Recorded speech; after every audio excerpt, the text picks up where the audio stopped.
samba, mana yeli rumba, mana yeli guide samba, mana yeli. Avec personne d'autre que moi-même.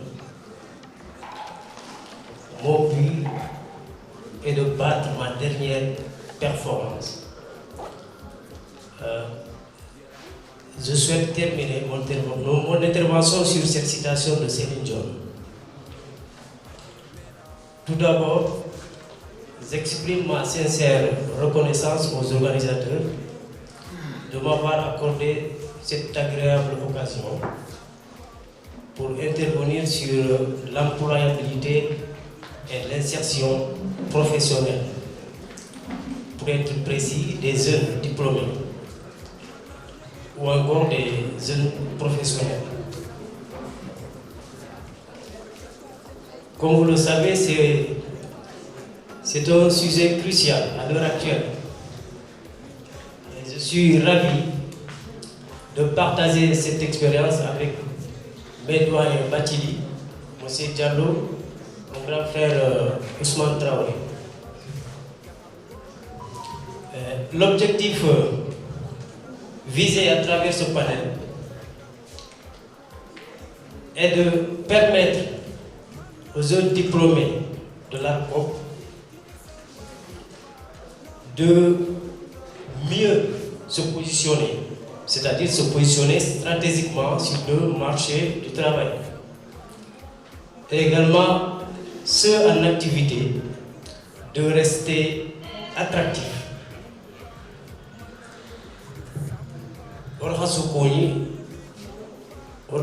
Assalamu alaikum wa rahmatullah. Comme vous le savez, l'employabilité est un concept en émergence partout au monde et au Sénégal. C'est un enjeu de stabilité sociale et de performance économique. Alors, on peut le prendre dans une perspective de court terme et l'associer à l'accès à un premier emploi pour un jeune diplômé. Mais si on le prend sur le long terme, on va évidemment travailler sur la capacité ou les capacités d'un salarié, d'un travailleur, d'une personne, d'un individu à être mobile professionnellement.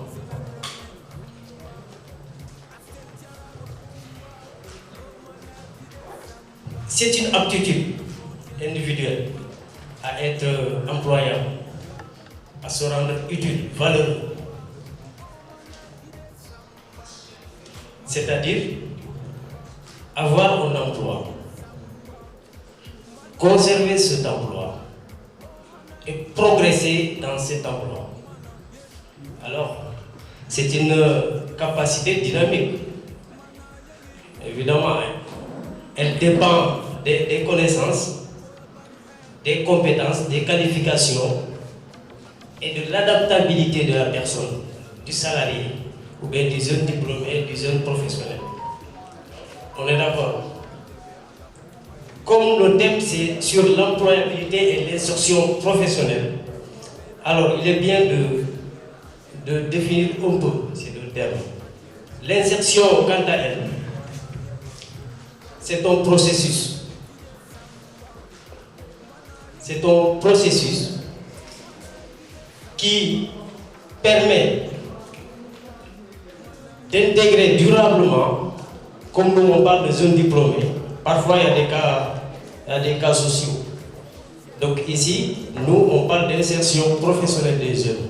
C'est un processus qui permet, ou bien qui permet d'accompagner ces jeunes pour leur intégration durable dans le marché de l'emploi. Généralement, c'est une démarche qui est structurée, portée par des organismes comme le vôtre, comme ARCOP. On est d'accord. Maintenant, l'employabilité d'une personne, c'est-à-dire c'est les atouts de la personne.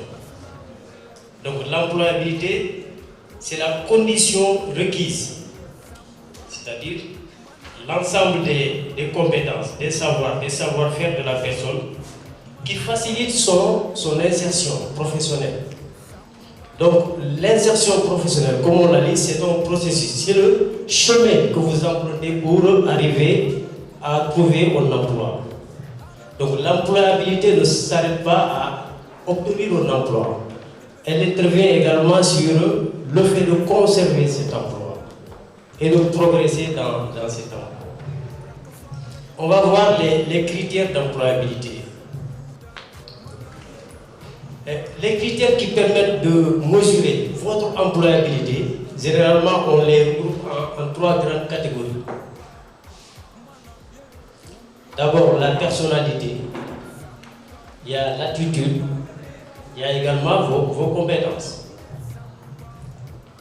Alors, la personnalité, c'est un ensemble de caractéristiques d'une personne.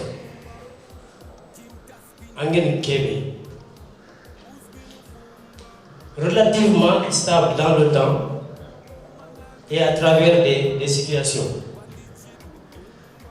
Donc ces caractéristiques influencent vos conditions.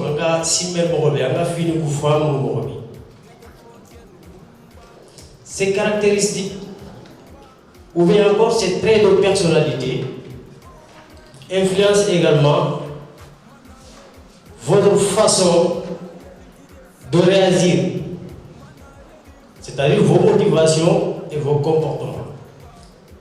Par exemple, de personnalité, le fait d'être attentif aux détails, le fait d'être créatif, être organisé, discipliné, ça c'est des traits de personnalité.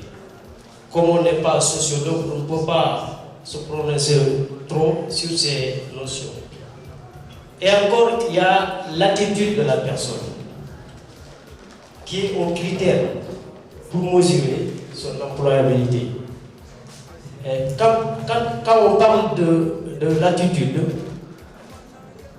c'est votre façon de réagir face à une situation donnée, votre façon de se comporter face à une situation. Est-ce que vous avez la maîtrise de soi? Est-ce que vous êtes persévérant? Est-ce que vous pouvez travailler sous pression? Maintenant, comme troisième catégorie de critères d'employabilité, il y a les compétences, évidemment. Donc, les compétences sont l'ensemble de nos savoirs en catégories. Il y en a qui parviennent même à les classer en 4 groupes. Tout d'abord, il y a les compétences techniques. On a passé mon sujet c'est-à-dire on a consommé un fond employabilité. Maintenant,